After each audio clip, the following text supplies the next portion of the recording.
고린도전서 10장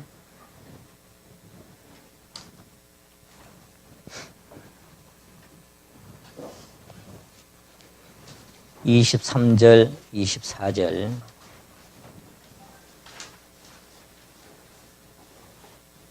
고린도전서 10장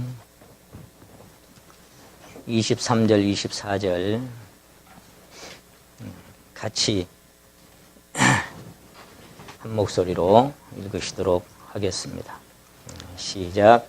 모든 것이 가하나 모든 것이 유익한 것이 아니요 모든 것이 가하나 모든 것이 덕을 세우는 것이 아니니 누구든지 자기의 유익을 구치 말고 남의 유익을 구하라. 아멘. 오늘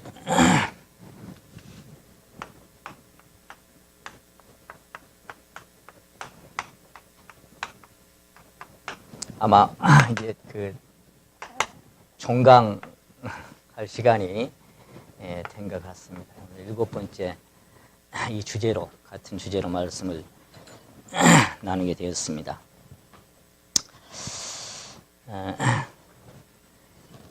이제 우리 중에는 아무도 이 613가지의 율법 조항에 매여서 주님의 자유를 누리지 못한 그런 성도들이 한 사람도 없을 것이다. 그렇게 생각을 해봅니다.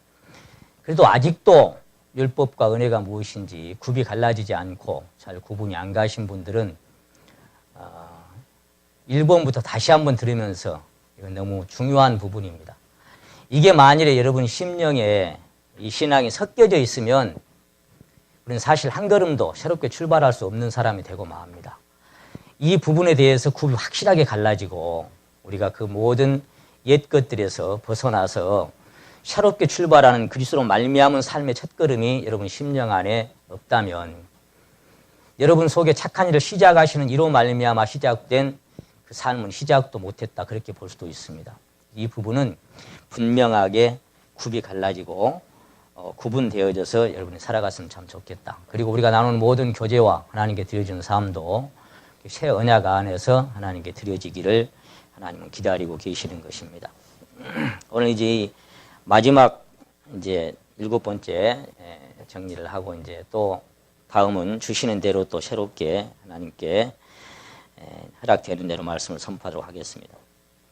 오늘 우리가 읽었던 이 고린도 교회에 주신 23절, 24절 말씀은 어떻게 보면 우리 신앙의 이제 완성, 이제 최고봉, 이제 거기에 이르는 길을 우리에게 말씀하신 부분이다 그렇게 생각합니다. 이게 이제 그 모든 것이 가하나 이렇게 말씀하셨잖아요.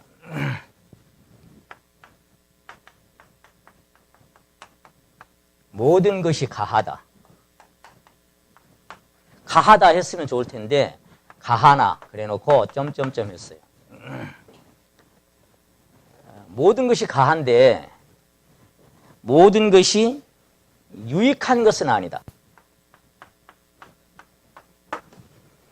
모든 것이 가한데 모든 것이 덕을 세우는 것은 아니다. 이렇게 우리에게 말씀을 하고 있습니다. 이 말씀이 다른 버전에 보니까요. 같은 내용이겠습니다만은 모든 것이 허용되나 이렇게 되어 있어요. 그리고 또 다른 성경에는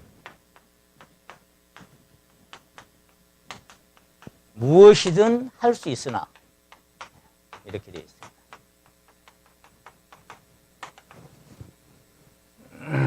그러나 모든 것이 가하고 모든 것이 허용되고 무엇인지 할 수 있지만 그것이 다 덕이 되고 유익된 것은 아니다.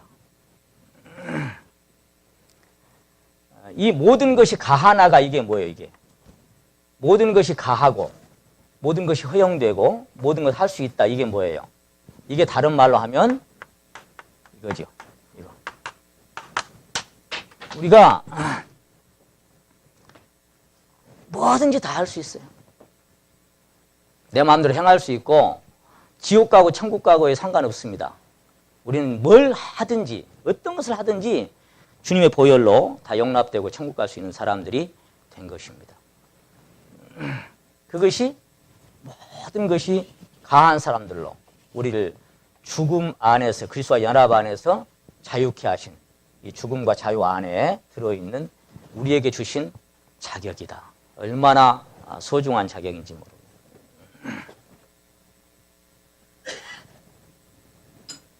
근데 이게 어떻게 하면 유익이 되고 덕이 되는가? 이제 이쪽으로 생각을 해야 되기 때문에 자유라고 하는 것이 그렇게 만만치가 않은 것입니다. 여기서 우리가 이제 지난번 했던 말씀 못 다 드린 거 조금 정리를 좀 하고 여기 이제 결론을 내리고자 합니다.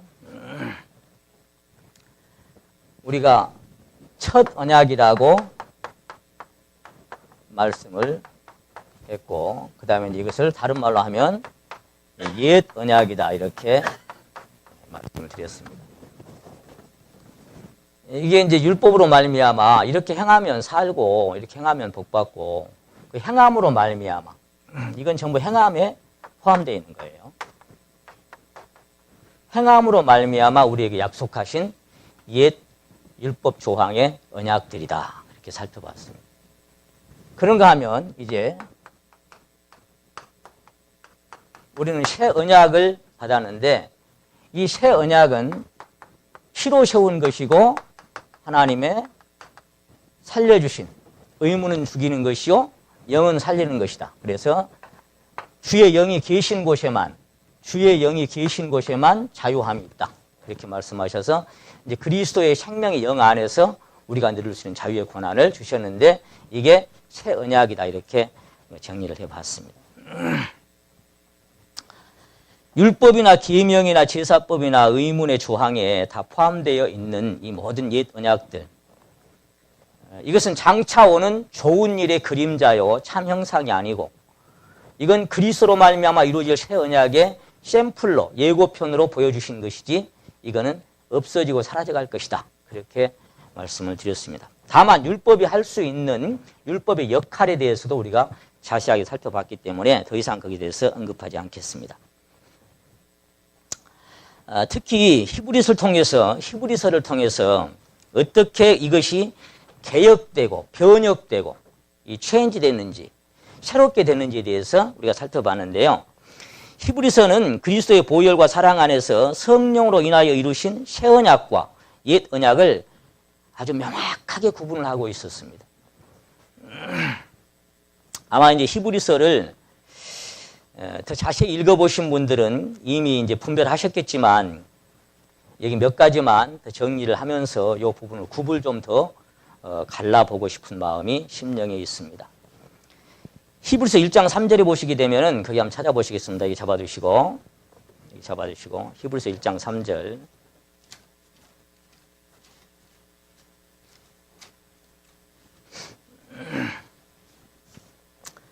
이는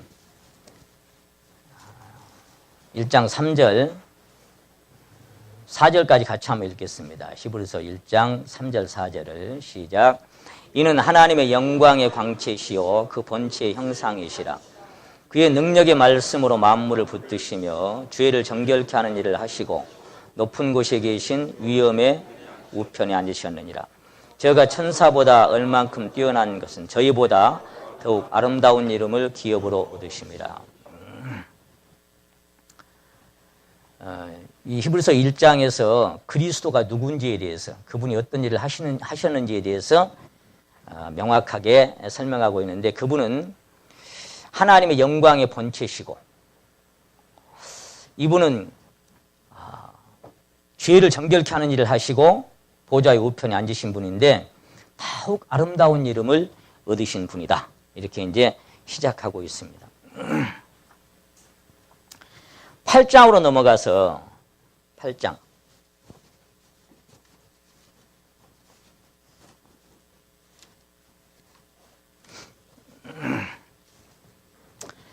8장 보시기 전에 7장 19절을 다시 한번 보시겠습니다. 우리가 지난번에 7장 18절을 살펴봤죠. 전옛 계명이 연약하여 무익함으로 폐하고 율법은 아무것도 온전케 할 수 없기 때문에 폐했다는 것을 살펴봤습니다. 19절 같이 읽겠습니다. 시작. 율법은 아무것도 온전케 못할지라 이에 더 좋은 소망이 생기니 이것으로 우리가 하나님께 가까이 가느니라. 여기 지금 더 좋은이라는 말씀이 이제 기록되어 있습니다. 더 좋은 소망이다. 8장 6절에 가서 보겠습니다. 그러나 이제 그가 뭐라고요? 더 아름다운 직분을 얻으셨다. 그리고 그 다음에 더 좋은 뭐가 나와요? 더 좋은 약속이 나와 있죠. 그 다음에 더 좋은 뭐가? 더 좋은 언약. 계속 이렇게 히브리서는 더 좋은, 더 아름다운 자꾸 이것을 이렇게 말씀하셔요. 다 찾지 않고 말씀드리겠습니다. 9장 11절에는 더 크고 온전한 장막이다. 이게 이제 그리스도 자신을 말씀하셨던 것이죠. 더 크고 온전한 장막. 그리고는 11장 4절에는 더 나은 제사. 11장 26절은 더 큰, 이제 모세가 바라봤던 것, 더 큰 제물로 여겼다. 이렇게 자꾸 비교하고 있어요. 그리고 9장 23절에는 더 좋은 예물, 이렇게도 말씀하셨고, 그 다음에 더 나은 본향. 이걸 찾아보니까 더 나은 연구한 산업, 더 나은 제사. 그래서 이 모든 것들은 옛 것과 이렇게 비교를 해서 이건 아무것도 유익하지 못하니까 폐해버리고 끝내버린 것이고 이제 더 좋은 것들로 너에게 주셨다. 그러니 여기에 머물러 있지 말고 그 더 좋은 것을 취해서 믿음으로 그 모든 것들을 누리기를 주님은 원하시는 것입니다. 여러분, 우리가 그 전도 집회 할 때 가끔 동영상 중에 할머니, 이 다음에 또 다시 태어나신다면 지금 남편과 사시겠어요? 이렇게 물어보는 내용이 나오죠. 근데 할머니가 뭐라고 대답하셨어요? 난 안 살아, 그러죠. 그러니까 왜 안 살아요? 그렇게 하니까 아니, 기억나시는 분 있어요? 더 좋은 남편과 살아야지. 지금까지 살았는데 왜 그 남편하고 또 살아? 이렇게 대답을 하셨어요. 더 좋은 남편하고. 자, 이 율법이 옛 남편이죠. 정말 까다롭고 너무나 완벽하고 너무나 완전하고 그래서 정말 비율을 맞출 수 없는. 그런데 이 새로운 남편의 성품은 사랑입니다. 사랑. 사랑이 성품이고 나는 마음이 온유하고 겸손한 이러한 생명의 본질이 그리스도의 생명이고 이 생명 안으로 우리를 부르셔서 이제 새로운 남편에게 우리를 인도하셨던 거예요. 그래서 우리가 율법에서 얽매였던 것에서 해방되고 벗어난 것은 다른 이에게 가서 그로 말미암아 하나님께 열매를 맺기 위해서 우리를 옛사람을 처리하고 그리스도와 연합해서 끝냈다라고 로마서 7장에서 말씀하신 것을 우리가 살펴봤습니다. 그래서 여러분은 전혀 이제 옛것에서 강을 건너와서 이제 새로운 언약 안에 우리가 머물러 있는데 이것은 정말 더 좋은, 이것은 한 번으로 끝나는 게 아니고요. 내 안에 죄가 발견되어지고 내가 본성이 이렇게 솟아나서 자꾸만 발견되어질 때마다 자꾸만 탕감받은 빛이 더 많은 인생인 것이 발견되죠. 그래서 그 사랑의 넓이와 길이와 높이와 깊이가 더욱더 자꾸 더 많아지는 그러한 삶이 더욱 충만해지고 더욱 풍성해지는 그러한 삶이 지난번에 우리 연예기 형제님 말씀하셨는데 믿음으로 믿음에 또 은혜에서 은혜로 그렇게 계속 가게 할 수밖에 없는 그래서 여러분 심령 안에 새로운 시작이 주님으로 인하여 있었다면 그건 더 풍성해지는 삶으로 더 행복하고 더 기뻐지는 삶으로 나아가는 것이 이 새 언약의 바탕이 된다. 그렇게 말씀을 드릴 수가 있겠습니다. 그래서 고린도후서 3장 10절을 우리가 지난번에 살펴봤는데요. 영광되었던 것이 더 큰 영광을 인하여 이에 영광될 것이 없으나, 이건 아무것도 아니란 말이에요. 영광되었던 것이 이게 빛으로 모세에 나타났지만 더 큰 영광을 인하여 영광될 것이 없다. 따라하십니다. 없어질 것도 영광으로 말미암았은즉. 이건 뭐예요? 길이 있을 것은, 이건 영원히 있을 거죠.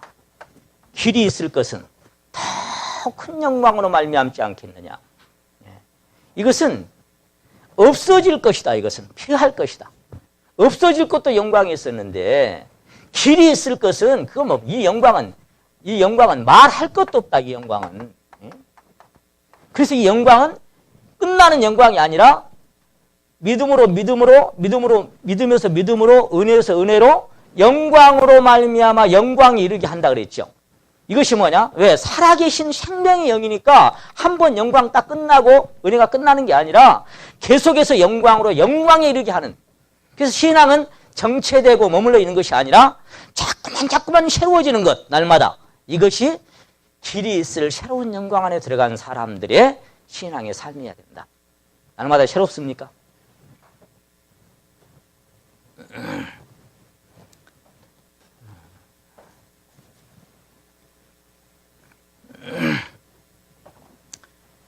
우리 사도행전 15장으로 잠깐 가시겠습니다. 사도행전 15장. 그래서 사도 바울 사도행전 15장 이후로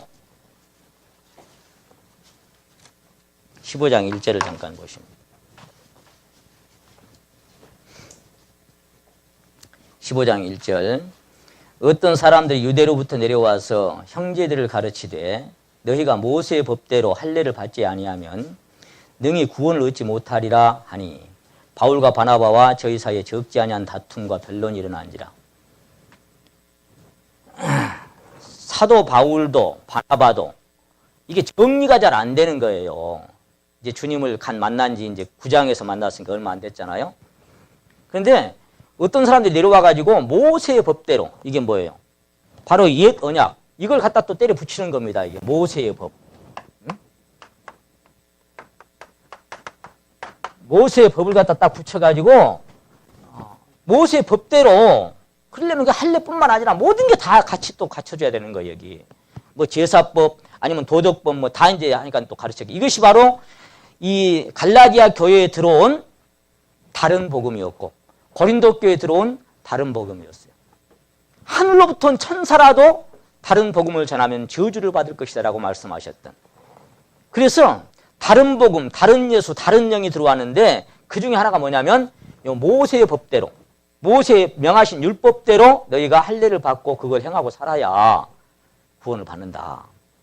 그러니까 헷갈리니까 막 서로 변론이 되는 거예요. 구원받은 성도들 중에도 어떤 성도는 그래 맞아 그렇게 행해야 돼. 그거 버리면 안 되지. 또 어떤 성도는 아니야 다 끝난 거잖아. 이게 뭐라고 돼 있어요?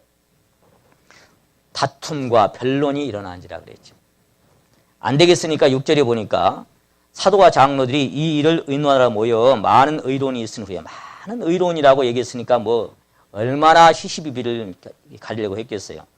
베드로가 일어나 말하되 형제들아 너희도 알거니와 하나님이 이방인으로 내 입에 복음의 말씀을 들어 믿게 하시려고 오래전부터 너희 가운데서 나를 택하시고 또 마음으로 하시는 하나님이 우리에게와 저희에게도 성령을 주어 증거하시고 9절 믿음으로 저희 마음을 깨끗이 하사 저희나 우리나 분변치 아니하셨느니라. 10절 같이 한번 읽겠습니다. 시작.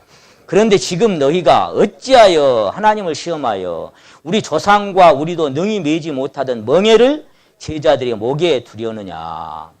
그러면서 11절에 우리가 저희와 동일하게 주 예수의 은혜로 구원받은 줄을 믿노라. 이렇게 얘기합니다. 요한복음 7장 19절을 지난번에 제가 말씀드렸습니다마는 너희 중에 율법을 지키는 자가 없다. 그렇게 하나님이 딱 주님이 선포하셨죠. 율법을 지키는 자가 한 사람도 없어요. 지킬 수도 없는 것이고 613가지를. 이게 뭐냐면 우리 조상과 우리도 능히 매지 못하던 멍에를 그랬죠.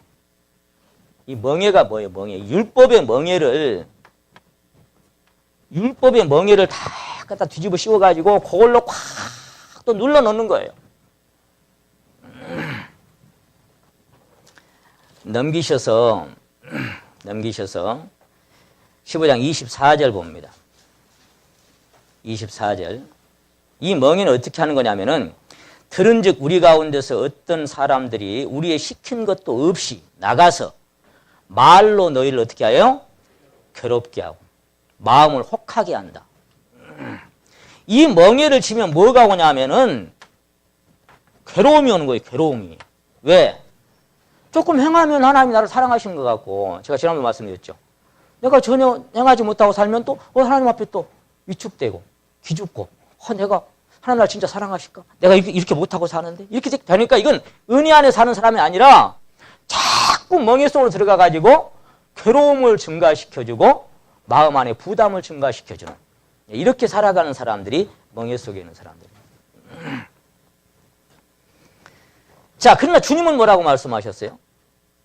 수고하고 무거운 짐진 자들아 다 내게로 오라. 내가 너희를 어떻게 한다?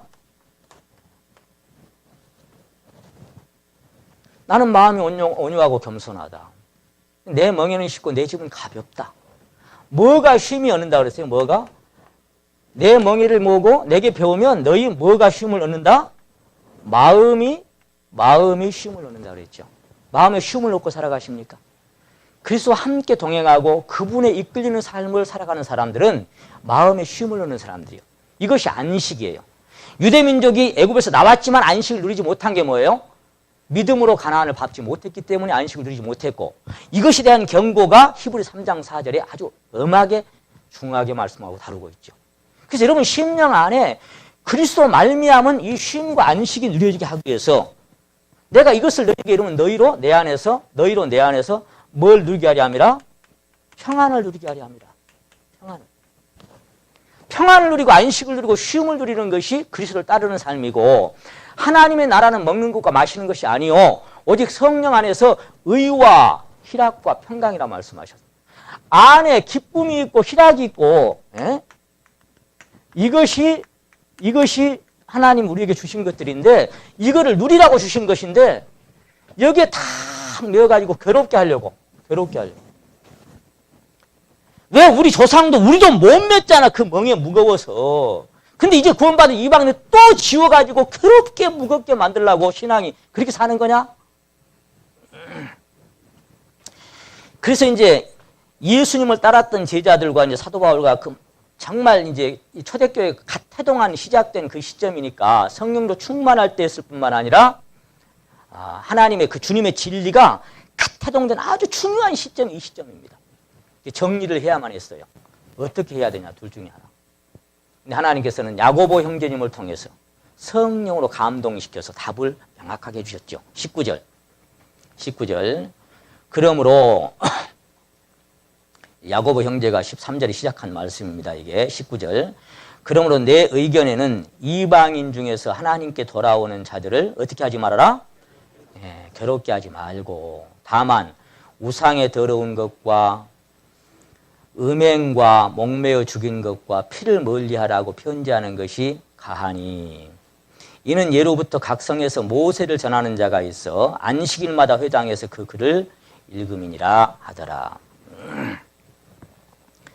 그래서 이 야고보 형제님이 딱 말씀하신 것은 가결이 됐고, 그리고 가결된 것을 이제 28절에 와서 이렇게 선포합니다. 28절. 누구는? 28절 누구는? 성령과 우리는. 그러니까 이 내용들은 여기에 지금 기록하려고 한 내용들은 어떤 사람의 의견이 아니라 하나님의 성령께서 여기서 해방시켜줘서 우리가 어떻게 살면 되는 것에 대한 방향 제시를 분명하게 하고 있는 것이죠. 성령과 우리는 이 요긴한 것들 외에 아무 짐도 너에게 지우지 아니하는 것이 가한 줄 알았노니, 우상의 제물과 피와 목매어 죽인 것과 음행을 멀리할지니라. 이에 스스로 삼가면 잘 되리라. 평안함을 원하노라. 자, 어쩌기를 원한다고요?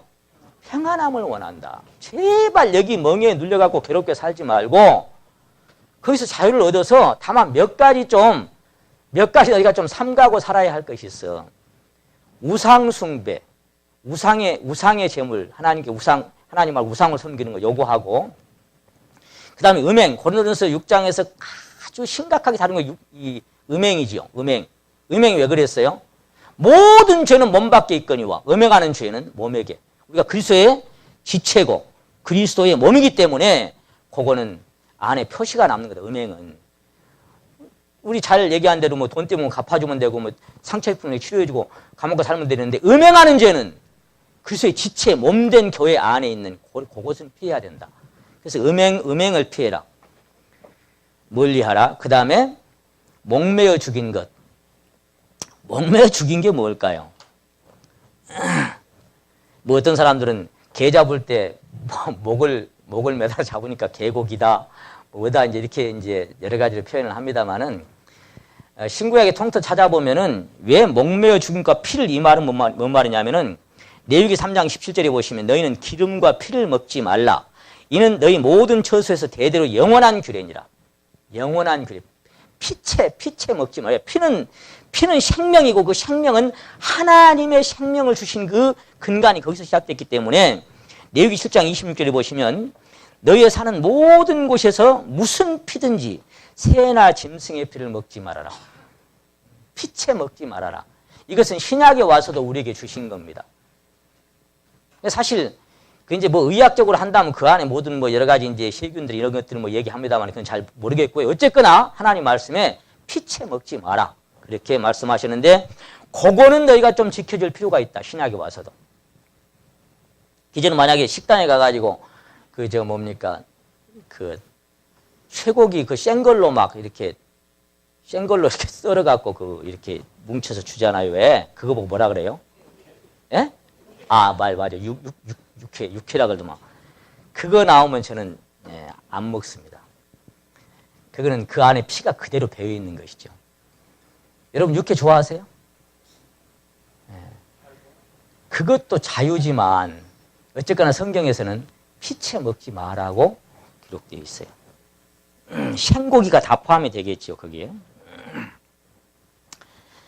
이제 레위기 17장에 보시면 어떤 피든지 먹는 자가 있으면 내가 그 피 먹는 사람을 진노하여 그를 백성에서 끊으려 이렇게 말씀하셨는데, 사냥하여 잡거든 그 피를 흙에서 흘리고 덮어버리라. 무슨 얘기냐 하니까, 사냥해서 이제 잡으려고 그 어떤 짐승을 잡았으면 밖에서 들여서 딱 어떤 잘라가지고 그걸 피를 다 쏟아서 다 흘려서 흙으로 덮어버리고 피를 다 빼버린 채로 그 고기를 먹어라. 이렇게 말씀하셨어요. 오직 그 피는 신명기 12장에도 말씀하시기를 그 피는 먹지 말고 물같이 땅에 쏟아서 덮어버리라고 그렇게 자꾸 말씀하셔서 피채 먹지 말 것을 말씀하셨습니다. 백성이 그 고기를 피채 먹어 여호와께 범죄했던 적도 성경 기록되어 있고, 무릇 산 동물은, 이것은 율법이 오기 전부터 창세기 9장에서 노아홍수 이전에는 고기를 먹도록 허락이 안 돼 있잖아요. 모든 식물을 우리에게 음식으로 줬지만 노아홍수 이후에 이제 물층이 쏟아져 버린 다음에 아마 우리에게 필요했던 것 같아요, 그때. 그래서 무릇 산 동물은, 창세기 9장 3절부터 무릇 산 동물은 너희의 식물이 될지니라. 그러나 고기를 그 생명의 피채는 먹지 말아라. 그러니까 율법이 오기 전에, 모세로 말미암아 율법이 오기 전에 창세기서부터 시작해서 이 피는 먹지 말라고 그렇게 말씀하셨습니다.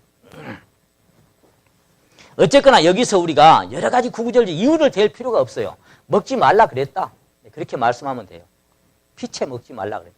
그러니까 먹고 안 먹고는 여러분 자유지만 성령과 우리는 이 요긴한 이 귀한 것들 요거만큼 너에게 지켜주길 내가 원한다라고 말씀하신 요 근간이 된 이 말씀의 근거에서 여러분은 피를 먹지 않는 것이 좋습니다.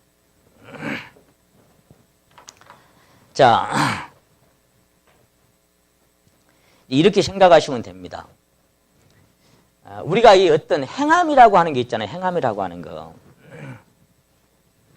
행함이라고 하는 것이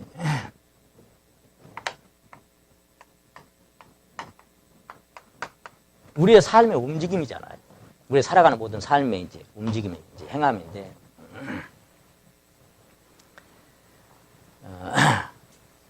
그 앞선 선배님들이 써놓은 책에 보면 이런 비유를 들은 게 있어요. 이제 율법과 은혜를 이렇게 갈라놓으면서 만일에 어떤 슈퍼마켓에 이제 총각 사장이 있는데 이 처녀가 종업원으로 왔다고 하자. 그럼 이제 법이 그 안에는 성립이 된다. 말하자면 아침에 뭐 8시면 8시, 9시까지 출근 시간. 그다음에 한 달에 월급은 이제 얼마. 이제 페이가 이렇게 계약이 되잖아요. 그리고 점심 시간은 언제부터 언제까지. 뭐 한 달에 말하자면 빨간 날 휴일은 얼마간 쉬고 저녁에는 몇 시에 퇴근하고 그리고 그 안에서 이제 계약된 어떤 성립 조건들이 계약이 있을 거예요. 그런데 그거를 지켜야만이 그 계약 관계가 성립이 되고 계속 유지가 되고 그리고 그 월급을 받아서 이제 그 삶이 유지가 될 수가 있습니다. 관계가 지속될 수가 있습니다. 그게 만약 깨져버리면 책망이 들어오고 그리고 안 되면 쫓겨날 수도 있죠. 그런데 그것이 우리가 옛 언약 가운데 살았던 삶이다라고 말씀하고 있습니다. 근데 어느 날 이 슈퍼의 총각 사장이 처녀하고 서로 사랑을 하기 시작했다. 사랑을 하기 시작을 해가지고 서로 사랑해서 결혼을 했다고 하자. 그러면 이제 그 처녀는 종이에요, 주인이에요? 이제 슈퍼의 주인이 된 거예요. 그러면 옛날에 맺었던 계약은 없어진 겁니까? 그대로 존재한 겁니까? 어째요? 없어진 것 같아요? 있는 것 같아요?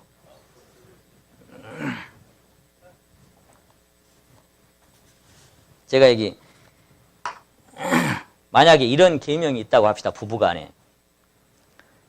나 외에 다른 남자를 생각하지 마라. 결혼하고 나서 이제 남편이 나를 무시하거나 함부로 대하지 마라. 나만을 위해 봉사하고 헌신해라. 내가 싫어하는 말이나 행동은 절대 하지 말아라. 내 마음에 들지 않은 헤어스타일이나 의복, 신발, 화장품은 절대 안 된다. 아침 5시 기상, 7시 식사, 점심 12시, 6시 저녁, 10시 취침. 이렇게 남편이 법을 정했다고 합시다. 외출할 땐 반드시 허락을 받고 약속 시간 안에 반드시 집에 들어와라. 한 달 용돈은 10만 원.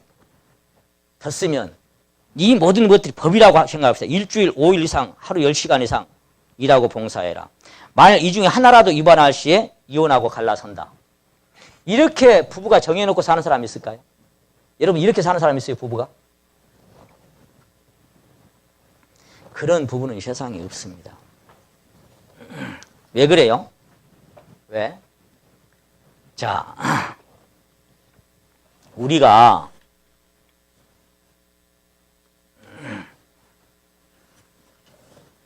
이제 주님과의 관계가 딱 맺어지고 난 다음에 우리가 행하는데 이 행함에 대한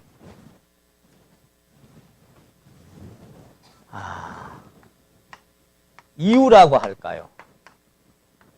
동기라고 할까요? 원동력이라고 할까요? 근간되는 것. 이것이 뭐냐면은 일단 고린도전서 16장 14절에 보시면은 한번 따라 하십니다. 모든 일을 사랑으로 행하라. 자, 뭘로 행하라고요? 몇 가지 일을. 모든 일을. 부부가 딱 성립이 되면은 그때부터 사실 아침 9시까지 출근해 이제 계약이 그렇게 돼 있다면 그 여자는 미적거리고 아침 9시까지 있을까요? 이제 내 사업이고 내 일이고 그 모든 것들이 남편과 내가 주인으로서 하는 일들인 거예요. 그래서 옛날에 늦장 부리고 있었는데 9시까지 이제는 7시부터 문 열어서 내가 청소하고 준비해. 왜 그래요? 계약 조건이 아니라 이제 나는 내가 주인이고 사랑으로 행하는 근간이 됐기 때문에 그런 겁니다. 그래서 사랑 가운데서 행하라고 성경은 자꾸 말씀하셨고 우리의 동기가 또 뭐라고 말씀하셨냐면 성령을 따라 행하라. 행하는 동기가 그래요. 성령을 따라 행하라. 그리고 또 뭐예요? 은혜 가운데 행하라. 그래서 성경은 성령으로 봉사하라. 공급하시는 힘으로 하라. 그리고 또 뭐라고 말씀하셨냐면은 믿음으로 행하라. 믿음으로. 그리고 또 뭘 행할까요? 사도 바울은 나는 범사에 양심을 따라 하나님을 섬겨라. 이런 것들이 전부 근간이 되는 겁니다. 이것이. 여기는 법이 없어요. 이게 근간으로 행하는 거예요. 그러니까 이것도 어떤 리미트가 정해져 있지 않아요. 얼마만큼 뭐 이렇게 제한이 없어요. 왜? 그것이 다만 유익이 되느냐 덕이 되느냐. 제가 지난번에 고린도서 10장 말씀드렸는데 먹든지 마시든지 자 무엇을 요 속에 모든 게 포함되어 있죠. 무엇을 하든지 하나님의 뭘 위해서 하라? 내가 이걸 하는데 성도들에게 형제 자매들에게 교회에 유익이 되냐 덕이 되냐 하나님께 영광이 되고 하나님께 기쁨이 될 것이냐 안 될 것이냐 여기다가 이제 기준을 딱 두는 겁니다. 기준이. 그러니까 이건 법이 아닌 거예요. 그래서 주님을 만나고 살았던 사람들은 이렇게라 예를 들면 삭개오를 봅시다. 삭개오가 무슨 뽕나무 위에 올라갔다가 주님 딱 만나고 주님이 자기 집에 딱 들어오자마자 뭐라 그랬어요? 내가 내 재산 절반이라도 가난한 사람들에게 나눠주겠습니다. 내가 네 것을 떼어먹거나 토색했으면 내가 4배나 갚겠습니다. 무슨 얘기야? 주님 한 번도 그런 말 한 적이 없어요. 한 적이 없는데 내 집에 주님이 딱 오시니까 바로 변화가 일어나는 거예요. 그 마음이 새롭게 되는 거예요. 새로운 출발이 있고 옛 살아왔던 삶이 후회되고 다 벗어지고 새로운 삶으로 출발하는 그 시점이 왜? 주님을 만나자마자 주 예수 내 마음에 들어와 계신 후 아까 어떻게 찬송 불렀어요? 망령된 행실을 끊고 그 모든 것 왜? 주 예수 내 마음에 들어와 계시니까 망령된 행실이 끊어지고 그분으로 말미암아 살아가는 삶이 새롭게 시작되는 것이죠. 성령이 오고 사랑이 오니까 여러분 그렇잖아요. 세상에서 그렇잖아요. 사랑하는 사람이 딱 마음이 생겨지면요 변화가 일어납니다. 옛날에는 씻지도 않고 지저분을 뜬 사람이 맨날 거울 앞에 가서 막 단장하고 너 좋은 사람 생겼어 그러죠. 뭐가 근간이 됐어요? 마음의 사랑이 근간이 된 거예요. 변화가 일어나. 옷도 아무렇게 입는 사람들 요즘 보니까 막 옷도 그냥 가려입으려고 하고 막 너 누구 좋아하는 사람 있어? 이렇게 묻죠. 뭐가 근간이 된 거예요? 사랑이 근간이 된 거예요. 자 그렇게 되면 그건 억지가 아니고 사도 바울처럼 그리스도의 사랑이 우리를 강권하신다라고 그 사랑이 내 마음을 자꾸만 주장하셔서 주님 앞에 살 수밖에 없도록 만들어가는 그러한 삶. 그래서 사랑이 여러분 안에 더욱 충만해져야만 되는 것입니다. 자 그래서 이게요 인터넷에 쳐보니까 부부 10계명이 나와 있더만요. 아까 이건 제가 한번 만들어 본 거고 여기 부부 10계명이 나와 있는데 여기는 책도 나와 있더라고. 제가 한번 읽어볼게요. 1. 두 사람이 동시에 화내지 마세요. 2번. 집에 불이 났을 때 이외에는 고함 지르지 마세요. 3번. 눈이 있어도 흠을 보지 말며 입이 있어도 실수를 말하지 마세요. 4번째. 아내나 남편을 다른 사람과 비교하지 마세요. 5번째, 아픈 곳을 긁지 마세요. 6번째, 분을 품고 침상에 들지 마세요. 성경 닮았네. 그죠? 7번째, 처음 사랑을 잊지 마세요. 8번째, 결코 단념하지 마세요. 9번째, 숨기지 마세요. 비밀로 하지 말고 다 열어놓고 살란 말이에요. 10번째, 서로의 잘못을 감싸주고 사랑으로 부족함을 채워주도록 노력하세요. 이게 부부 10계명이더라고. 맨 마지막에 뭐 나왔어요? 2글자 나왔죠. 사랑으로 모든 것을 행해 주십시오. 사랑으로. 요게 근간만 되면 아무것도 문제될 게 없어요. 이것이 근간이 안 되니까 사랑은 모든 허물을 덮어주는데 덮어지질 않고 말하게 되고 자꾸 꼬치꼬치 따지게 되고 왜? 사랑이 근간이 없으면요. 이게 안 되면. 그래서 하나님의 사랑이 여러분의 심령과 삶 속에 근간이 되고 이유가 되고 동기가 되면 모든 삶은 억지가 아니라 그 사랑이 메인 아름다운 삶을 하나님께 드려줄 수가 있는 것입니다. 그래서 지난번 제가 말씀드린 것처럼 로렌스 형제님은 그에 지어서 하나님의 임재 연습이라는 책에서 이렇게 말하고 있습니다. 만일 하나님의 사랑이 비어 있다면 모든 종류의 금욕이라도 단 하나의 죄도 이길 수가 없습니다. 이해가시죠? 여러분 안에 하나님의 사랑이 비어 있다면 모든 종류의 금욕과 절제와 내가 그것을 멀리하려고 노력한다고 하는 모든 노력도 허사다. 왜? 내가 결심하고 각오하는 건 요거예요. 안 해야지, 해야지, 요거. 그 안에 사랑이 빠져 있어. 그럼 뭐예요? 해봤자 헛것이다 그 말이에요. 몇 조금 못 가서 또 돌아간다 그 말이에요. 사랑의 근거가 되고 사랑이 자꾸만 그 넓이와 비와 높이가 커지면 어째요? 하나님의 충만하신 것을 충만하게 되니까 그까지 거 이기지 말래도 이길 수밖에 없는 그런 삶으로 바꿔진다 이 말이에요. 사랑이 비어있는 사람에게는 그는 의무감이 되고 또 그 사람에게는 율법이 되기 때문에 그것은 모든 자원하는 이렇게 말하고 있습니다. 율법은 죽인다. 율법은 기쁨과 예배를 죽인다. 자발성과 창의성을 죽인다. 율법은 사랑과 은혜를 죽이고 하나님의 긍휼과 자비를 죽인다. 율법은 향수의 근원을 막아버린다. 경건의 능력을 죽이고 소멸케 한다. 율법은 생명을 죽이고 율법은 신앙 성장의 동력을 죽여버린다. 율법은 생명의 흐름을 죽이고 성령의 교통과 사귐을 죽여버린다. 율법이 그런 겁니다. 무서운 겁니다. 딱 재놓고 형제자매 사이에도 너 뭐 했어? 안 했어? 이거 했어? 안 했어? 자꾸 요것으로만 딱 따져버리면요. 삭막한 신앙이 돼버리고 마는 것입니다. 하나님과 나 사이도 그렇고 형제자매 사이도 마찬가지요. 이렇게 하나님과 왜 안 했어? 너 그거 했어? 그럼 했으면 어째요? 아 잘한 것 같고 또 못했으면 어째요? 너 그것도 못해? 자꾸 이렇게 되면은요. 이 모든 우리의 이 사랑으로 발원되는 이 신앙을 죽여버리는 결과가 되는 것이 율법에서 근간이 되는 겁니다. 율법은 자유를 죽인다. 평안을 죽이고 자원하는 마음을 죽인다. 율법은 가족관계를 죽이고 율법은 교회마저 죽인다. 율법은 생명을 얻고 더 풍성히 얻는 것도 죽여버린다. 율법은 생명으로 사는 삶을 죽이고 신의 성품에 참여하는 삶도 죽여버린다. 내 안에 정말 주님의 생명의 신의 성품이 와서 나를 새롭게 하면 내가 그로 말미암아 향기가 풍겨져야 되는데 해야지 하지 말아야지 이것은 향기가 나는 게 아니에요. 이거는 실제 상황이 되면 이기도 못해. 내 안에 그리스도의 사랑과 생명이 딱 오면은 우리는 믿는 자에게나 믿지 않는 자에게나 냄새를 풍기는데 냄새는 뭐예요? 내 안에서부터 솟아나서 풍겨져야 진짜 향기가 되고 냄새가 되는 거죠. 회의를 하지 말아라. 이건 향기가 될 수가 없어요. 그걸 죽여버리는 거예요. 저 율법의 삶을.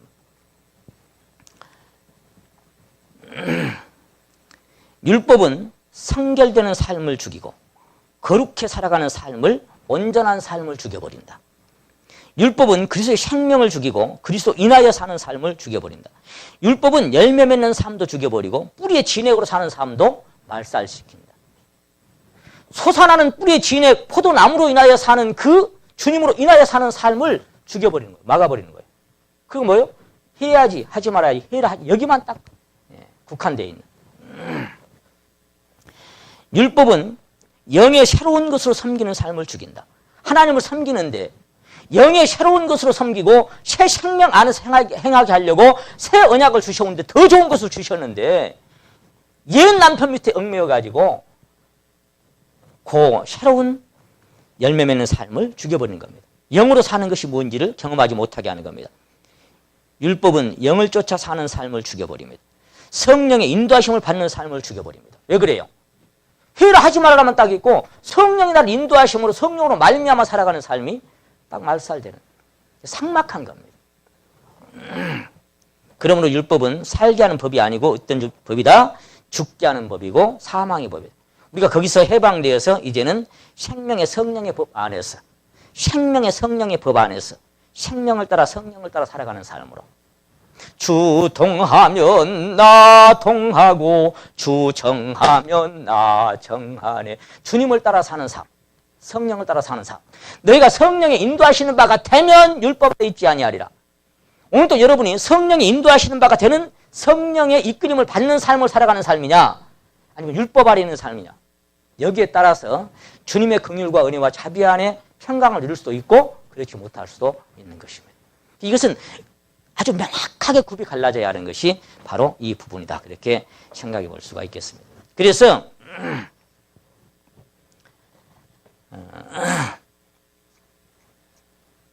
사실은요, 이제 우리에게 주신 아까 이 사랑, 새 계명 주셨는데 요한복음 13장 34절에서 새 계명을 너희에게 주노니 서로 사랑하라. 이것밖에 없잖아. 사랑. 이 사랑의 본질은 우리가 아닙니다. 사랑의 근원지, 발원지는 우리에게서 발원된 게 아닙니다. 요한일서 4장 8절하고 16절에서 말씀하신 똑같은 단어 한번 따라 하십니다. 하나님은 사랑이시라. 하나님은 뭐다? 사랑이십니다. 하나님은 사랑이십니다. 자, 사랑하는 자는 하나님께 속하였고 그랬죠. 왜? 하나님께 속한 자는 하나님의 사랑이니까. 사랑에 속한 자, 사랑으로 행하는 자. 모든 일을 너희는 사랑으로 행하라. 이건 뭐예요? 주님을 따라 사는 삶인 거예요. 하나님은 사랑이시니까. 여러분 안에 사랑이 있던가요? 물론 우리가 에로스, 필로스, 스토릭의 사랑, 말하자면 뭐 이성 간의 사랑 얼마나 뜨거워요. 막 실패되면 신발 벗어버릴 정도로 뜨거운 그 사랑, 세상도 에로스 사랑이 있어요. 필로스, 스토릭의 가족 간의 사랑. 고슴도치 쥐새끼 좋으니까 흥분거린다 그러잖아요. 뭐 그 자기 가족 간에 있는 사랑, 뭐 친구 간의 사회적인 이 우정, 필라델피아 그런 어떤 사랑들은 세상에 다 있는 거예요. 필로스 사랑. 그런 사랑 말고 아가페 사랑이 있던가요? 아가페 사랑. 아가페 사랑의 근간이 뭘까요? 아가페 사랑의 근간은 보세요.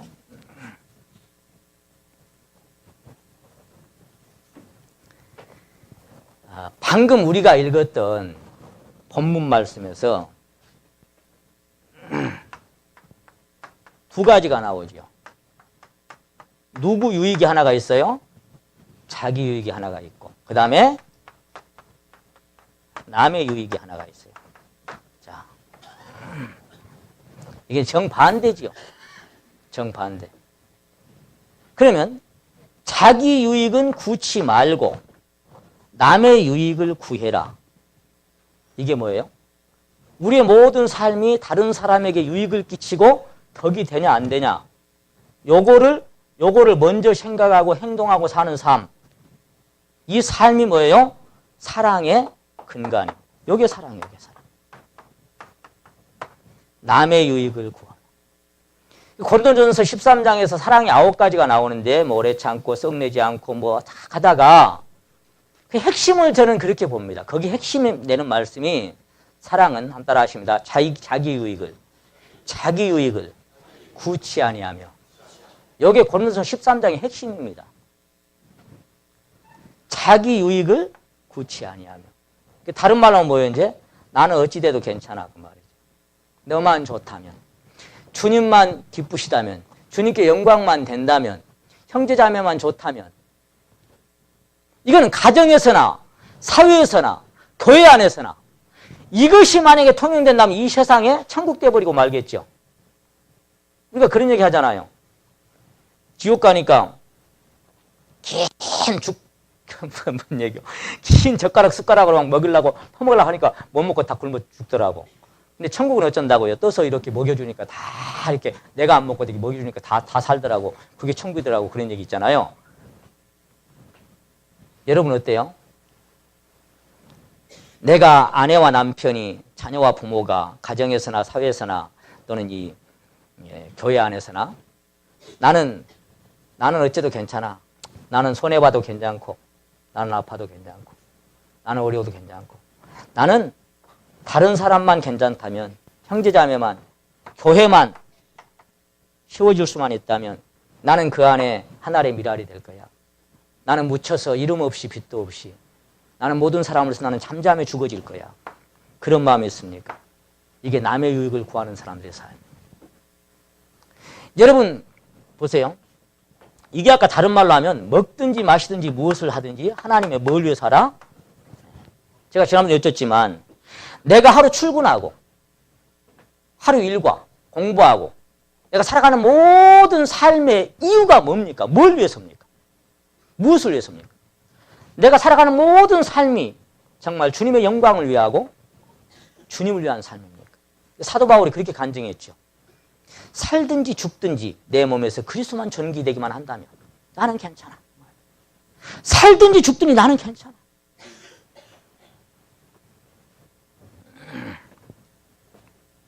이 삶으로 우리를 이끌려고 하는데 그런 사랑 여러분 안에 있던가요? 어때요?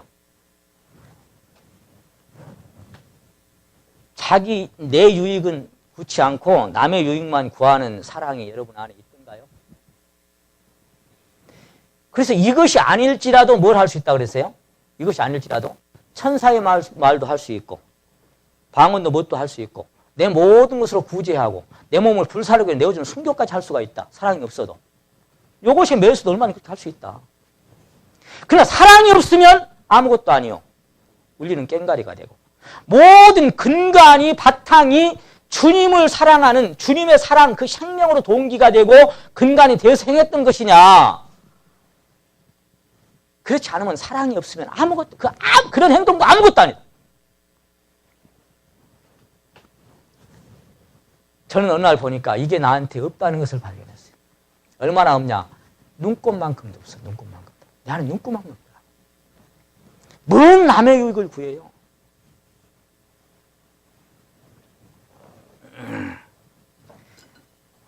예를 든다면 작은 거 하나 예를 들어봅시다. 수박을 썰어 나왔어. 그러면 제일 가에 잘라놓은 것이 껍데기가 많은 쪽이지요. 여러분 어디 거부터 드시고 싶어요? 제일 가운데 토막 드시고 싶어요? 제일 가에 거 드시고 싶어요? 제일 작은 거 우리가 예를 들어봅시다. 그러면 내가 제일 가에 걸 먹으면 그 다음에 성도들이 어떤 걸 먹어요? 살이 좀 더 붙은 걸 드시겠죠. 근데 나는 어디 거 먹고 싶어요? 솔직히 어디 거 먹고 싶어요? 예? 대답을 하시오. 대답. 나는 껍데기 제일 작게 붙은 거 제일 가운데 거 먹고 싶은 게 내 마음이더라고. 작은 거부터. 살펴보면 내게는 그 사랑이 한 방울도 없다는 사실을 발견했어요. 그리고 하나님 앞에 많이도 울었어요. 하나님 정말 더럽고 추하고 이런 인생이 무슨 사랑을 얘기하고 무슨 하나님 바닥을 친 적이 있었습니까? 여러분 신앙이 정말. 그러고 나니까 하나님의 사랑이 성령으로 말하면 우리 마음에 부음받았던 것이 어떤 사랑인지가 하나님이 알게 하셔서 여전히 날마다 부인되어야 할 인생이지만 그 사랑이 어떤 것인지 조금씩 감지하고 살아갑니다만 여러분 이 사랑은 우리에게 없습니다. 사랑은 뭡니까? 사랑은 자기 유익을 구치 않는다는 것은 다른 말로 딱 한마디로 표현한다면 이겁니다. 사랑은 주는 것이고 사랑은 버리는 것이고. 제가 지난번에 지난주입니까? 우리 성인이 할 때, 남장년이 할 때 호재 형제 간증이 계속 마음에 남아 있어요. 호재 형제 왔어요? 여기 있구나. 저 형제가 그런 얘기를 했어요. 내가 아이들을 사랑하고 자매를 사랑하는데 사랑하는 사람이 있다면 사랑하는 사람을 위해서 내가 뭘 해줄까? 에? 사랑하는 사람을 위해서 뭘 해줄까? 이것이 항상 생각이 된대요. 사랑하는 사람을 위해서 내가 뭘 해주면 좋을까? 이것이 맨날 생각이 된대. 그건 뭐냐? 그 사람이 원하는 것을 해주는 것이 사랑하는 사람을 위하는 것이다. 그런 생각이 들었다는 거예요. 그러면서 자기가 생각하기를 그러면 내가 가족을 이렇게 사랑하고 가족을 위해서는 근데 하나님이 나를 사랑하시고 내가 하나님을 사랑한다면 내가 사랑하는 하나님을 위해서는 내가 뭘 해드릴까? 그런 마음이 나한테 얼마나 있었던가. 그 생각을 하니까 참 많이 부끄럽더라. 그 간증을 했어요. 제가 그 간증이 제 마음 안에 와서 딱 담겼습니다. 그래서 교제 안에 서로 비춰지고 화답이 되는 거예요. 아멘. 형제여 맞다. 그렇게 하면서 내가 들었어요. 사랑이라는 건 뭐냐? 상대가 원하는 것을 주는 것이고 상대가 싫어하는 것을 버려주는 것입니다. 그게 사랑의 근간입니다. 이게 뭐예요? 다른 말로 하면 자기 유익을 구치 않고 남의 유익을 구하는 거죠. 하나님이 원하는 것이라면 내가 아무리 원해도 내 이론, 내 생각, 내 욕심을 십자가에 부인하고 내려놓는 것입니다. 두 사람이 의합지 않으면 어떻게 동행하겠습니까? 동쪽으로 가득한데 내가 서쪽으로 고집하면 가겠습니까? 같이? 동행 이루어지겠습니까? 하나님이 원하신다면 내가 아무리 원치 않는 길이라도 내 생각을 버리고 따라가 드리는 것. 이것이 주는 것이고 버리는 것이고. 사랑한다 그러면 그 사람이 원하는 것을 내가 해주는 것. 내가 주님을 사랑한다면 주님을 위해서라면 내가 주님 제자 베드로는 거꾸로도 갔사오니. 얼마나 그 놀라운, 그 당시 한번 십자가에 딱 못 박으려 하니까 잠깐만, 내 사랑하는 내 주님이 이 모습으로 가셨는데 내가 어떻게 감히 그 모습으로 나는 거꾸로 돌려주시오. 소원대로 해주마. 베드로의 십자가는 거꾸로 뒤집어 버렸죠. 그래서 피를 쏟으며 죽었습니다. 여러분, 우리는 이 세상의 어떤 사랑도 주님의 사랑에 비하면, 그 사랑에 잡힌 사람들이, 수많은 사람들이 자기 목숨을 초계처럼 버려버리고 그 순교의 길을 갔습니다. 지금도 이슬람 교권에서 수많은 사람들이 순교당하고 있습니다. 우리 대한민국은 그것을 원치 않지만, 거기까지는 요구하지 않는 것이 우리 대한민국이지만, 백이장 찬송이 저와 여러분의 것이 되었다면 주 예수보다 더 귀한 것이 없고, 이 세상 즐거움 다 버리고, 이 세상 자랑 다 버리고, 내 욕심도 내 생각도 다 버려버리고,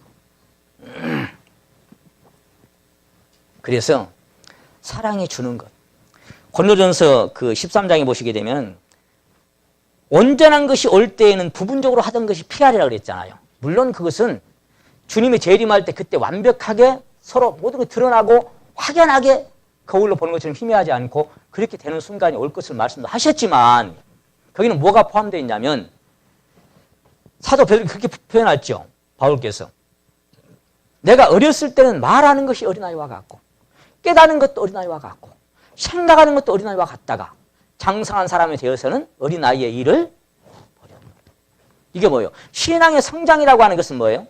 말하는 것도 깨닫는 것도 생각하는 것도 전부 자기 위주요. 이기적인. 맨날 나를 위해서 내 생각, 내 욕심, 내 원함. 신앙의 이 세상도 그러잖아요. 저희 현아 보면요, 맨날 지만 위주래. 맨날 지밖에 몰라요. 성장하면 어째요? 다른 사람을 이렇게 배려해 줄 줄 아는. 그것이 오늘 이 본문 말씀이에요. 내가 이렇게 해버리고 싶어. 할 수 있어. 형제 자매에게 덕이 안 돼. 다른 사람을 볼 때 덕스럽지가 않아. 그럼 내가 포기해주고 내려놓을 줄 아는. 이것이 신앙에 성장하는 사람의 삶인 것입니다. 그래서 성경은 자유하나 그 자유로 악을 가리는 데 사용하지 말아라. 사랑은 때때로 자유를 내려놓게 한다. 그렇게 누가 말했어요. 사랑은 때때로 자유를 내려놓게 한다. 내 마음대로 할 수 있지만 그 자유가 뭐예요? 내 마음대로 할 수 있는 것이 자유예요. 자유. 모든 것이 자유 하나. 그래서 아까 뭐예요? 본문 말씀. 모든 것이 가하나, 모든 것이 허용되나, 모든 것을 할 수 있다. 그게 자유란 말이에요. 자유. 그런데 이 자유를 내려놓게 하는 것이 뭐예요? 사랑이에요. 뭐든지 할 수 있지만 내가 안 돼. 이건 내가 안 할 거야. 왜? 성도에게 덕이 안 돼.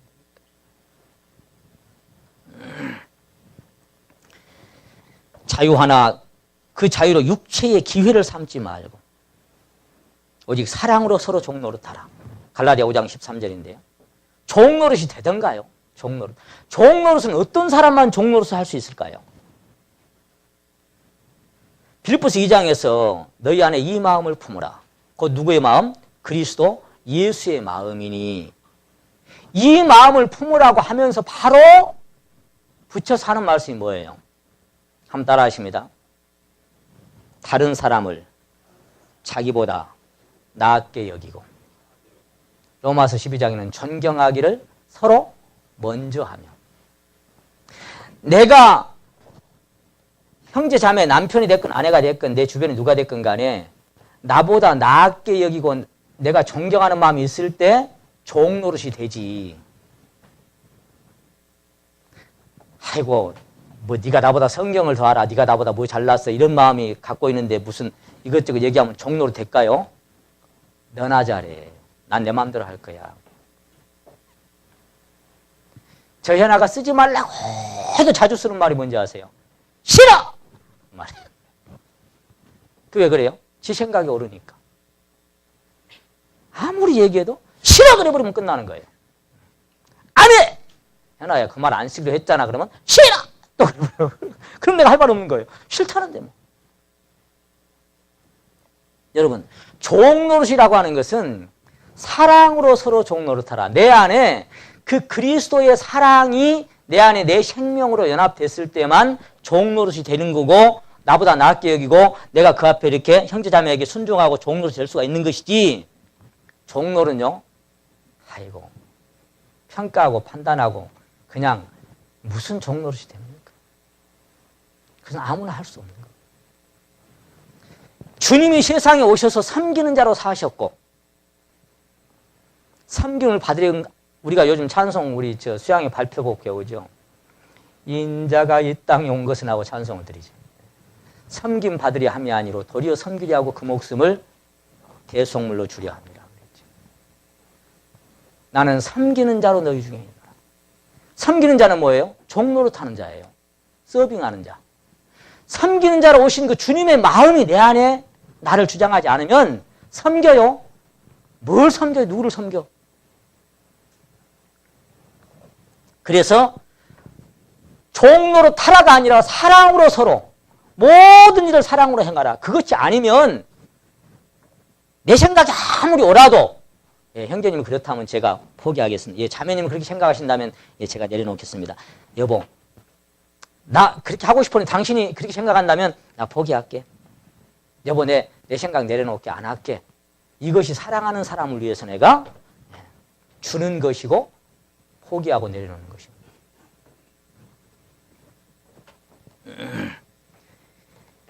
그래서 모든 것이 가하고 모든 것을 할 수 있지만 참 자유는 반드시 책임을 지는 것입니다. 가장의 책임이 무겁죠. 여러분 형제님들 계시는데 뭐 요즘은 이제 뭐 맞벌이 부부도 많이 있습니다만은 처자식 먹여 살리려고 저 큰 놈도 그러더라고요. 뭐 밤새 이렇게 근무하고 이제 아침에 녹초가 돼 들어오면은요, 아 되게 힘들다. 아 야간 근무 때 막 출동이 어젯밤 많아가지고 막 진짜 처음에는 막 합격만 하면 막 그렇게 하더니 이제는 막 이제 죽겠대요. 막 하기 싫대. 왜 하니까 처자식 먹여 살려야 되니까. 그건 뭐예요? 내가 쉬고 싶지만 쉴 수 있는 자유를 누구를 위해서 포기하는 거예요? 내가 사랑하는 사람들을 위해서 그 자유를 내려놓고 내 자신을 거기 종으로 직장에 드리는 겁니다.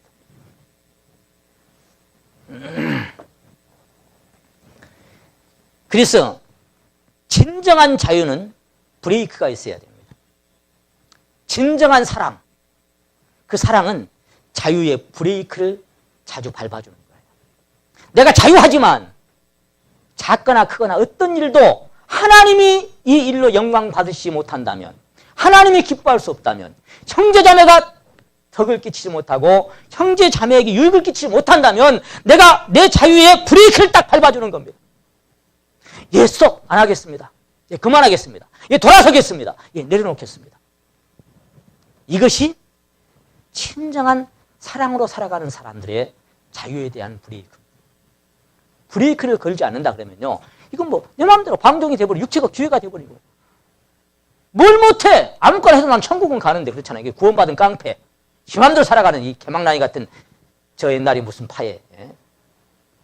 이렇게 돼버리면요, 세상에서도 교회 안에서 향기는 고사하고 엉망진창이 돼버리고 얼마든지 그렇게 살 수 있어요. 왜? 육체로 기회를 삼았지. 육신의 생각은 사망이고 육신은 하나님의 법에 굴복지 아니할 뿐 아니라 할 수도 없으니까 절대로 하나님 앞에 기쁨과 영광이 되는 삶을 살아갈 수가 없는 사람이 되어버리고 마는 것이죠. 그래서 고린도전서 8장 한번 찾겠습니다.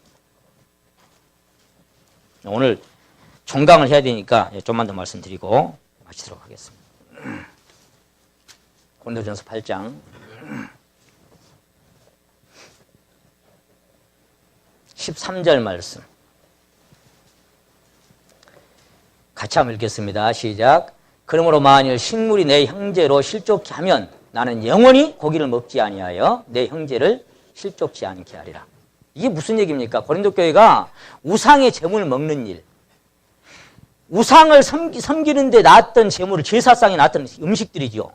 이거를 먹어야 되냐 말아야 되냐 막 하는데 만약에 구원받이 먼저 된 앞선 사람들이 야 우상 그까짓 아무것도 아니야 다 하나님밖에 없었고 먹어버리면 그 문제가 안 돼.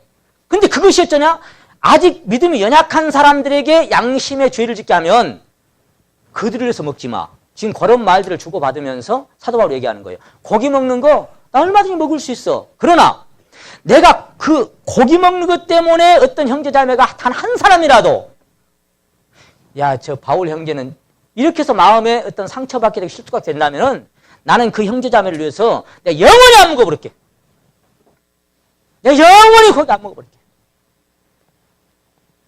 이게 뭐예요? 사랑으로 내 자유를 내려놓고 포기하는 것이죠.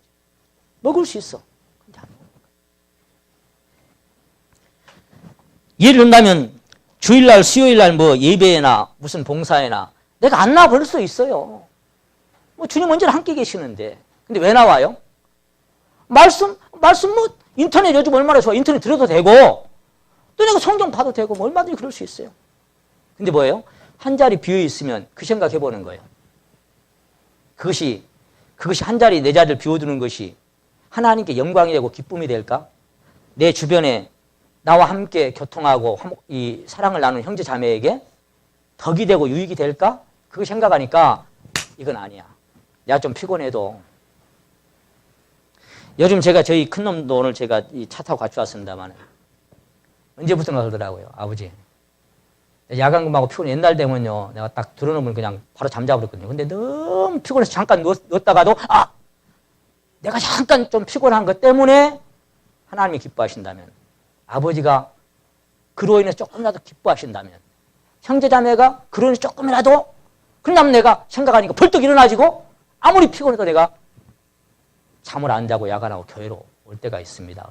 그게 바로 그거야. 그렇게 살아봐 앞으로도. 근데 그 사랑이 근간이 됐으면 좋겠다. 그렇게 제가 이제 교제를 합니다만은 여러분 형제자매가 바로 주님의 영 안에 살아가는 한 지체들입니다. 나로 인해서 유익을 얻고 기쁨을 얻을 수 있을까? 이걸 생각하면 모든 모임에 어떤 것이든지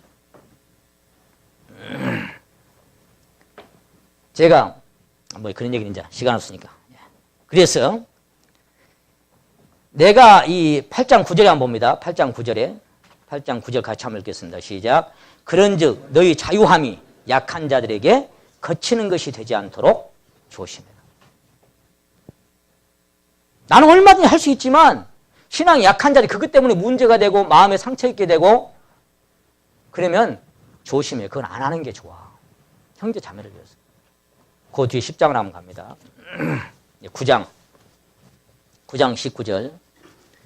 내가 모든 사람에게 자유하였으나 스스로 모든 사람에게 종이 되는 것은 더 많은 사람을 얻고자 함이라. 자유해. 그런데 종노릇 해주는 거예요. 왜? 그것 때문에 그들의 마음을 얻기 위해서. 20절에 유대인들에게 내가 유대인과 같이 된 것은 유대인들을 얻고자 하며 율법 아래에 있는 자들에게 내가 율법 아래에 있지 아니하고 자기는 몽학성식이 있지 않아. 사도 바울은. 율법 아래에 있는 자같이 된 것은 율법 아래에 있는 자들을 얻고자 하며 율법 없는 자들에게 내가 하나님 율법 없는 자는 그리스도의 법 안에 있어요. 그 서로 사랑하는 사랑의 법 안에 있는 사람이 이게 온전한 율법이요.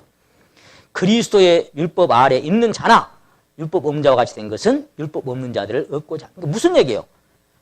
내가 이것도 저거 다 내 자유대로 해볼 수 있지만 이걸로 인해서 형제 자매를 또 이방인들을 내가 얻을 수 있냐? 이게 향기가 될 것이냐? 덕이 될 것이냐? 유익이 이것을 가장 민감하게 생각했던 것이 사도 바울의 신앙. 이게 너무너무 아름다운 신앙입니다. 누가 어떻게 생각하든 말든 덕이 되든 유익이 되든 말든 나는 막 하고 싶은 얘기 해버리고 내 마음대로 해버릴 거야.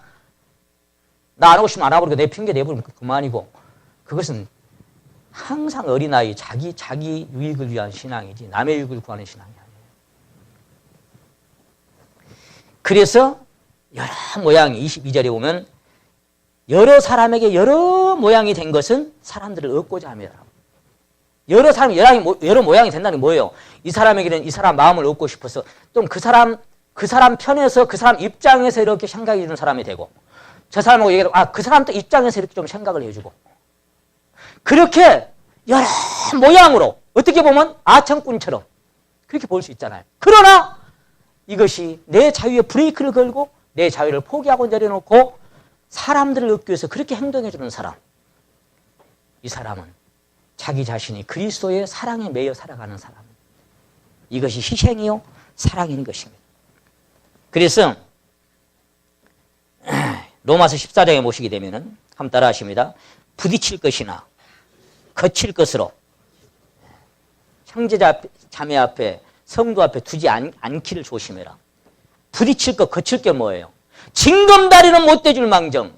너 때문에 네 행동 보니까 아이고 내가 실족할 것 같아. 네 행동 보니까.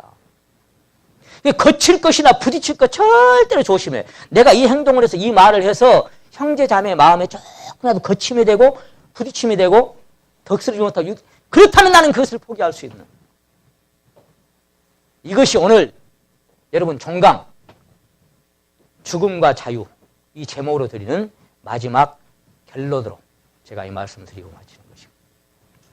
그래서 우리가 그리스도 연합되고 그리스도 생명 안에서 살아간다고 하는 것은 자기 유익을 구치 않고 남의 유익을 구하고 살아가는 사람들. 형제 자매가 세워지고 교회가 세워진다면 내가 나를 전제로 드릴지라도 관제로 드릴지라도 내가 기뻐하고 기뻐하겠다. 사도 바울은 빌립보서 1장에서 내가 떠나서 주님께 가는 거 하고 내가 세상에 남아서 사는 거 하고 그것도 내가 결정하라면 어디에 기준 두고 내가 결정할 줄 알아? 요거 하나야. 내가 육체로 더 살아서 남아있는 것이 너희에게 유익된다면 거기다 기준을 맞춘 거야. 내 떠나고 싶어도 내가 안 떠나. 왜? 못 떠나겠어. 내가 육체로 남아서 내게 주신 일 감당하는 것이 너에게 유익이 된다면 내 죽는 것까지도 내가 포기해. 주님 앞에 가는 것까지도. 뭘 위해서? 너희에게 유익이 된다면. 그러니까 모든 기준을 뭐냐?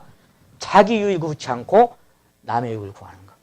이것이 그리스도께서 이 땅에 오신 희생의 정신이고 사랑의 정신이고 하나님 우리에게 주신 모든 자를 섬기고 가장 낮은 자로 사셨던 겸손과 온유의 생명의 근간이 되는 것입니다. 이 생명을 우리에게 주셔서 이 생명으로 가정에서나 사회에서나 교회에서나 어디서든지 간에 사랑으로 종노릇하면서 가장 낮은 자리에서 남을 낮게 여기고 혹시 나를 핍박하고 나를 저주하고 평가하고 할지라도 God bless you. 당신에게 하나님의 축복이 함께 하시기를. 그렇게 빌고 살아가는 마음이 바로 이 마음으로 살아갈 때만 가능한 것입니다. 이것이 완전한 것입니다. 그래서 율법은 사랑이 완성입니다. 그래서 부분적으로 하던 것이 피하고 완전한 것이 딱 오면은 뭐예요? 모든 것들은 다 끝나고 딱 하나만 남는 거예요. 뭐만? 모든 일을 사랑으로 행하는 여기만 딱 남는 거예요. 본문 말씀 읽고 그 다음에 성찬예식 고린도전서 10장 23절 24절을 같이 한번 다시 읽겠습니다. 23절 24절 같이 한번 읽겠습니다. 시작. 모든 것이 가하나 모든 것이 덕을 세우는 것이 아니니 누구든지 자기의 유익을 구치 말고 남의 유익을 구하라.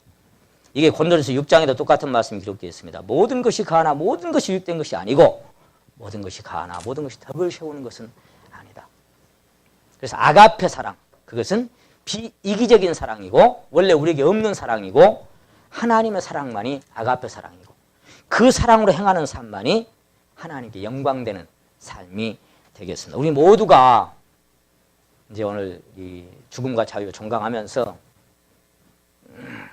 하나님께서 우리를 거기까지 이르게 하시려고 우리를 그리스도와 함께 연합되게 하셨다는 사실을 꼭 잊지 마시고 이것이 영의 새로운 것을 섬기는 삶이고 아까 성령을 따라 사랑을 따라 믿음을 살아가는 삶이고 새 생명 가운데 살아가는 삶이라는 것을 그것은 끝이 없고 리미트가 정해져 있지 않아요. 한없이 그 안에서 풍성해져가는 그런 우리 성도님들의 변화되는 삶이 다 되셔서 우리 안에 이런 그리스도의 형상이 덧입어지는 그런 삶이 다 되시기를 간절히 원합니다. 11장 성찬에 관한 말씀 보시겠습니다.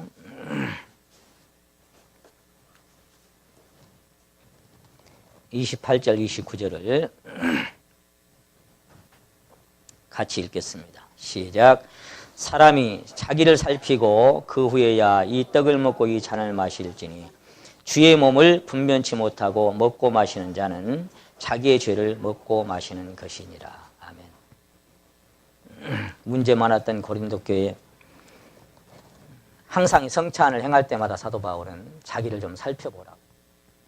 내 신앙이 어디에 이르렀는지, 하나님 앞에 또 어떤 것이 걸리는 것이 있는지 살펴보고, 그리고 하나님 앞에 자복하고 서운하기를 사도 바울은 늘 바랐던 것 같습니다.